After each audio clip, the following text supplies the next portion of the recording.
the price of potential. Everyone has it, but you pay for what you're given. That's the paradox. It demands obsession, sacrifice, because potential means nothing without persistence. You're kind of programmed to do that. Middle school, high school, you have to go to college to get this job, to do this. Like the idea of getting into like a trade or getting into like, oh, I think I have this awesome business idea. That is the minority by far.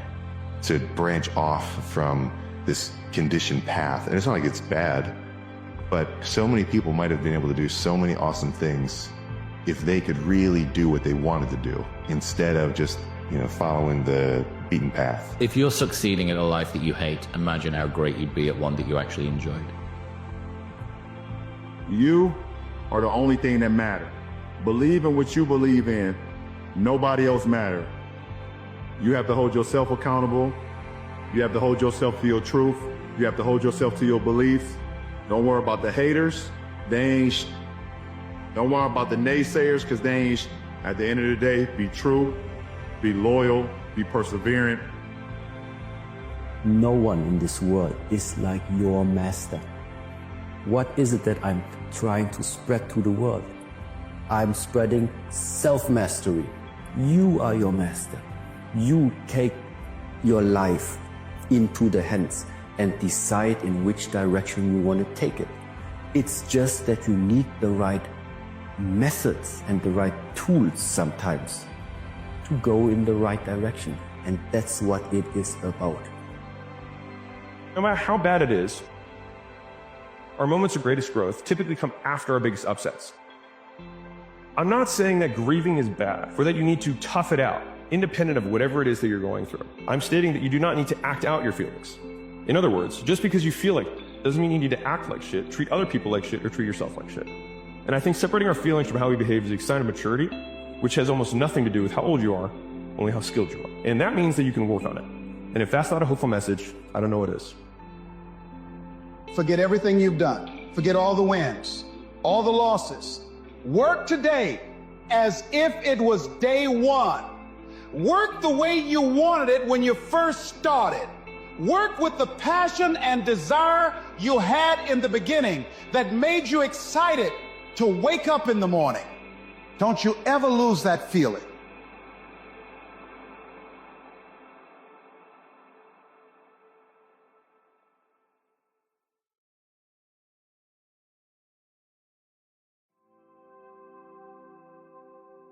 It sounds harsh, doesn't it? No one cares, work harder. But sometimes the truth is harsh, and the truth is exactly what you need to hear. Because the world doesn't owe you anything. It doesn't care about your excuses. It doesn't care how tired you are, how hard your life has been, or how many obstacles stand in your way. The world rewards one thing: results, the illusion of sympathy. We grow up thinking that if we struggle enough, if we suffer enough, someone will come along and fix it. Someone will give us a break. Someone will see how hard it's been and say, "You've had it tough, so here's success." But that's not how life works. No one is coming to save you. The truth is, most people are too busy with their own problems to care about yours. And that's not cruel. That's reality. So you have a choice. You can sit there, hoping for someone to care enough to fix your life, or you can stand up and fix it yourself. Your excuses don't matter. Tired, so is everyone else. Broke, so is someone out there working 2 jobs and still finding time to chase their dreams. Busy, we all are. Your excuses might be valid, but they don't change the outcome. You could have every reason in the world to quit, but no one cares. Because excuses don't pay the bills. Excuses don't build legacies. Excuses don't make dreams come true. Work harder, the difference between winners and everyone else. It's not talent. It's not luck. It's not privilege. timing or connections. The difference is this: winners show up when they don't feel like it. They work when no one's watching. They grind when there's no applause, no recognition, no guarantee. While others are busy explaining why they can't, winners are too busy doing it. Step 1, kill the victim mentality. The moment you start thinking life is unfair, you lose. Because life is unfair. It's unfair for everyone. Some people start with more, some with less. But success doesn't care about where you started. It cares about where you're going. The second you stop feeling sorry for yourself, you gain power. Not over the world, over yourself. And that's where real strength comes from. Step 2, stop waiting for motivation. Motivation is a luxury. You don't need it.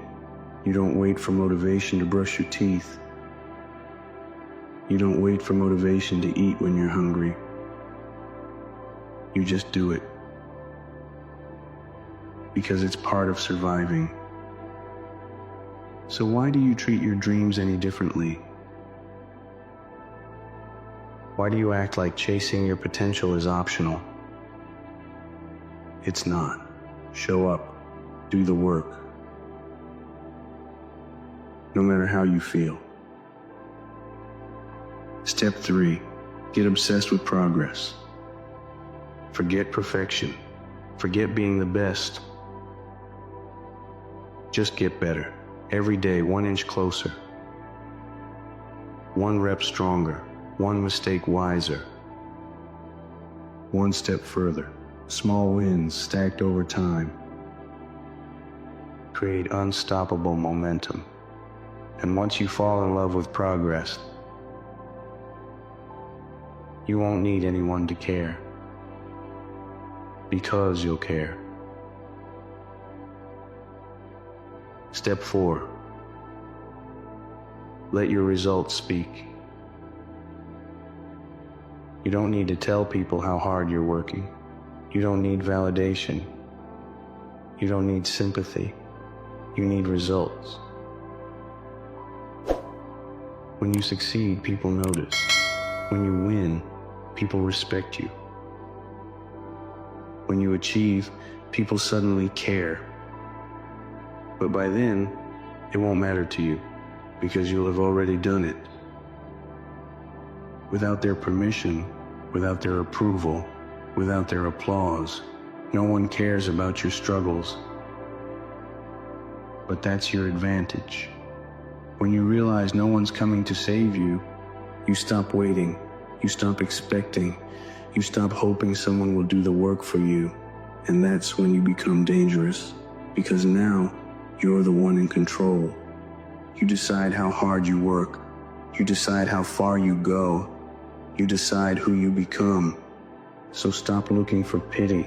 Stop waiting for permission. Stop hoping someone will care. No one cares. Work harder. And when you do, you'll realize you never needed them to care anyway.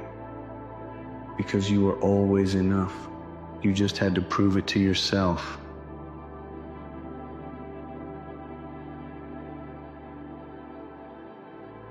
What's the biggest irrational fear that you have besides being unsuccessful?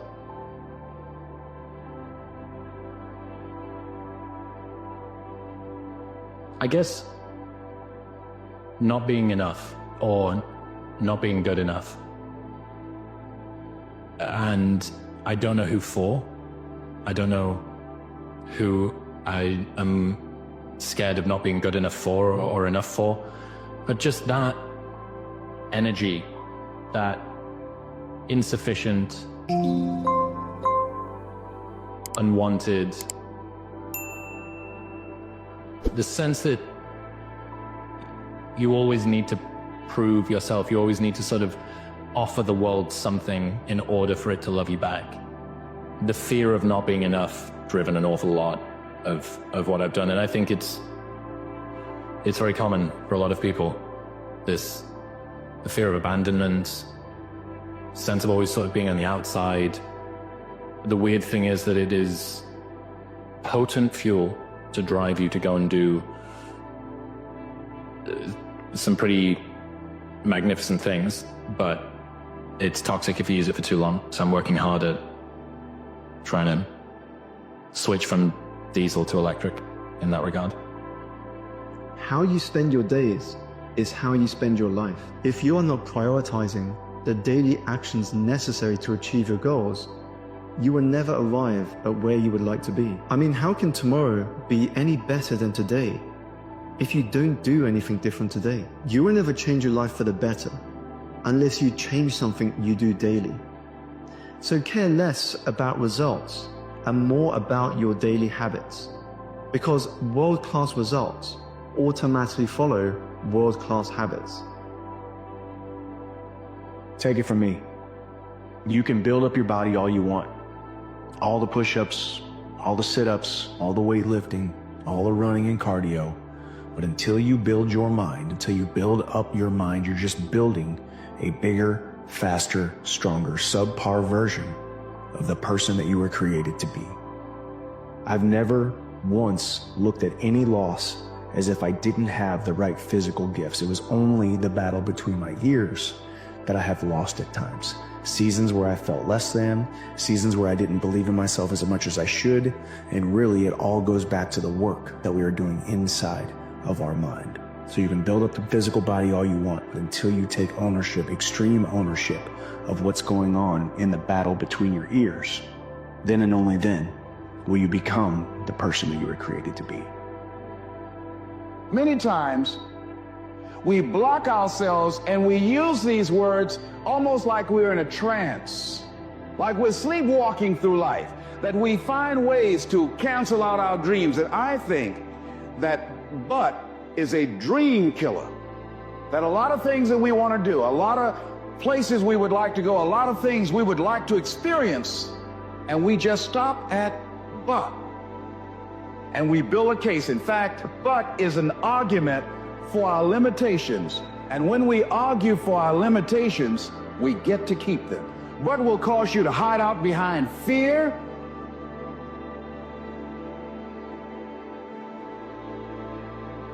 but will cause you to come up with all type of excuses that you can validate your inaction and not acting on your dream. Your future is going to be what you make of it. If you want to be great at something, you're going to have to put all your commitment and effort and discipline into doing just that. Things aren't handed to you as you get older. In fact, the things that I actually work for the most, that's what I value the most. Until you make a decision that you no longer want to feel how you feel, or you no longer want to think the way that you think, or you no longer want to have the kind of results or no results that you have, until you make that decision that, you know what? I know I don't feel great. I know I doubt myself. I know I've had a lot of bad things happen. I know there's a lot that I regret, but damn it, with the time that I have left in my life, I really want to start to enjoy myself. I want to take better care of myself. I want to feel happy. You don't even have to believe you deserve it yet. You could just want it. You've got to start there. You've got to start with wanting something better for yourself. And then I personally think the most important thing is to start acting like the person who has the things that you want right now, even though you don't feel like it. Well, let's say you've got a kid and you want the kid to improve. You don't set them a bar that's so high that it's impossible for them to attain it. You take a look at the kid and you think, okay, this kid's got this range of skill. Here's a challenge we can throw at him or her that exceeds their current level of skill, but gives them a reasonable probability of success. It's like, well, I don't know how to start improving my life. Someone might say that. And I would say, well, you're not aiming low enough. There's something you could do that you are regarding as trivial that you could do, that you would do, that would result in an actual improvement. But it's not a big enough improvement for you, so you won't lower yourself enough to take the opportunity. So instead of people living in fear, feeling stressed out, feeling powerless, feeling like victims, I think it should be a time that we need to begin to look at ways that we can become an active force in our own lives. Look at ways when we can decide to take charge of our own destiny. Look at ways when we can decide to design a life of substance and begin to truly live our dreams. You should never ignore the way you feel, but don't you dare allow the way you feel to keep you from showing up. If you're overwhelmed, go to the gym overwhelmed and just try your best. If you're sad, cook a healthy dinner for yourself with tears rolling down your face. When life becomes too much, the last thing you need is to abandon yourself. I will never tell you to be distracted from what's going on with you. So please give yourself the courage to maintain the best version of yourself, even in the hardest moments.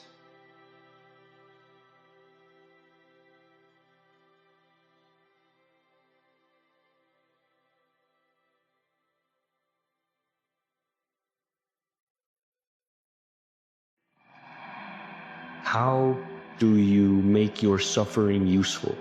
How can you make your pain useful? That's be the question that I would ask anybody, because I think the answer to that question is really the answer that everyone's chasing. Because if suffering has no meaning, if suffering has no purpose, then this life sucks. It's just shit. If suffering has no purpose or meaning, and everyone is going to experience suffering. That's what separates me from this machine, is this machine will never suffer. What makes me human is my suffering. If you can tap into how you can use your suffering to help other people, that is maximum joy. How do you remix suffering into joy? I would ask anybody that. And not everybody has an answer to that. And those people who don't have an answer are not going to be happy people, because suffering is guaranteed. You know, there's like that 2 a.m. motivation that people talk about. There's something deep in your subconscious that is saying something is seriously wrong. The reason that you're not experiencing that enough to actually change anything is because you continue to distract yourself. We live in a world full of distractions. I mean, just at our fingertips, we have accessibility to the world. The most entertaining and captivating content that exists on planet Earth at any moment of the day. So it's hard not to distract yourself. That's why it's the harder decision to make. The struggle that you endure comes later when you choose to live a life of stagnation, because being distracted is comfortable. You know, as they say, ignorance is bliss. But there is one day when your time starts to run out that exists within the future, where you can no longer be ignorant to the fact that you've wasted your life. That is a day I do not wish on my worst enemy. It says, I've learned that no matter what happens or how bad it seems today, life does go on, and it would be better tomorrow. I've learned that you could tell a lot about a person by the way he or she handles adversity. I've learned that making a living is not the same thing as making a life. I've learned that life sometimes gives you a second chance. I've learned that you shouldn't go through life with a catcher's mitt on both hands. You need to be able to throw some things back. I've learned that whenever I decide something with an open heart, I usually make the right decision.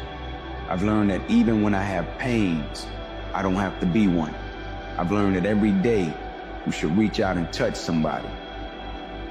This is it. There has never been a more perfect day than today to put it all on the line. From the moment this video ends to the moment you're in bed, you're going to be focused. You're going to be locked in. Don't worry about tomorrow. Don't worry about whether or not you're going to be able to keep this up. Just focus on today. Use every ounce of your being to become the best possible version of yourself. One day to change your life forever.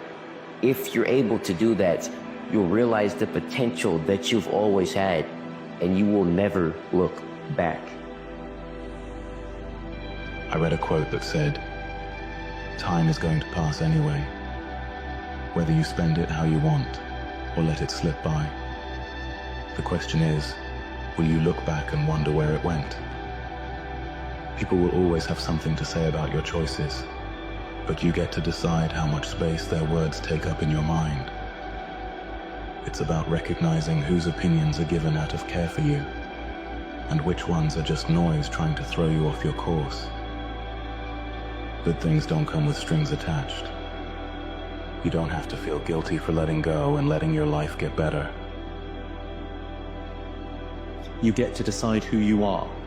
The things that dictate our lives are our beliefs. Your life is as good as you believe it's going to be. I think 95% of life is how you look at it, and 5% is what happens to you. Understand that you have one life. How you live it is your choice. If you can dream it, if you can believe it, you can achieve it with the right energy input, the amount of work ethic necessary, and a good attitude. It can potentially become yours. Don't let life pass you by. You will either be a byproduct of chance, or you will take life and own it, because you're only as good as the decisions that you make.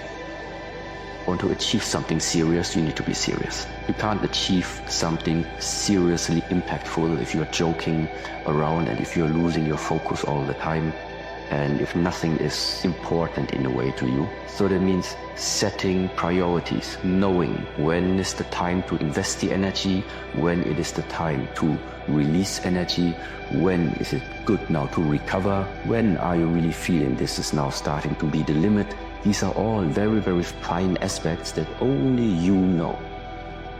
I like to say that the big secret behind disruption is not having any idea how it's supposed to be done. And if you have no idea how something's supposed to be done, I guarantee you, you will end up being disruptive.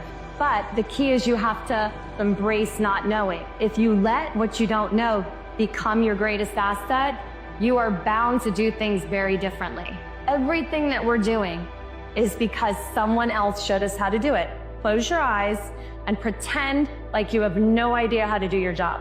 Just sit in that space for a minute. What comes up? If no one has shown you how to do your job, how would you be doing it? And you fight, always move forward. Even if you're only moving forward half an inch at a time, just always move forward. So when you're moving forward, 100% of your attention is forward. But if you're moving backward, even a half an inch at a time, half of your attention is always behind you and where you're going. So always move forward, always have it, dare to go forward. Whenever you have a choice of either staying still and playing it safe or moving forward, move forward. Life is very perverse in a way, because the more we seek security, the less we have it. And the more we seek opportunity, the more we have security. Make up your own mission statement. What do you want to be in life? What are you going to give up? What are you going to sacrifice? What are you willing to forgo?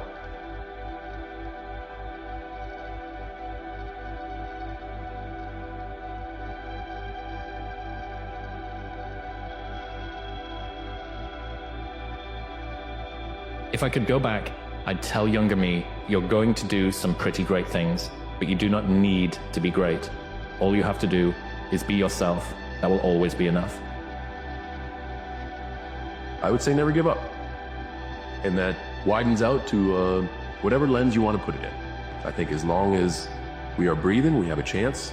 We are all eventually going to get to the finish line. I don't know, if you just attack every day with persistence and follow your excitement and enthusiasm and never give up, especially through those hard times, because I'm not going to act like it's all roses and candy canes. There'll be a bunch of hard times. Do your best, try to do the best you can, and never give up. No, you're okay. You're going to be okay. In due time, you'll find your way, and the pain will not have been in vain. The pain isn't even to blame. It showed you more of yourself than it paved a brand new lane. The rain grows forests and trees and leaves. It starts off as a seed and then it proceeds. It's going to come together in a time that makes sense. You're going to look back and wonder how it all managed to be more than you could dream. Don't be afraid of where you are right now. This is not forever. Powerful weapon in the world. We walk around with it. It's our mind. It's our brain. You have to be able to go into a very dark place in your mind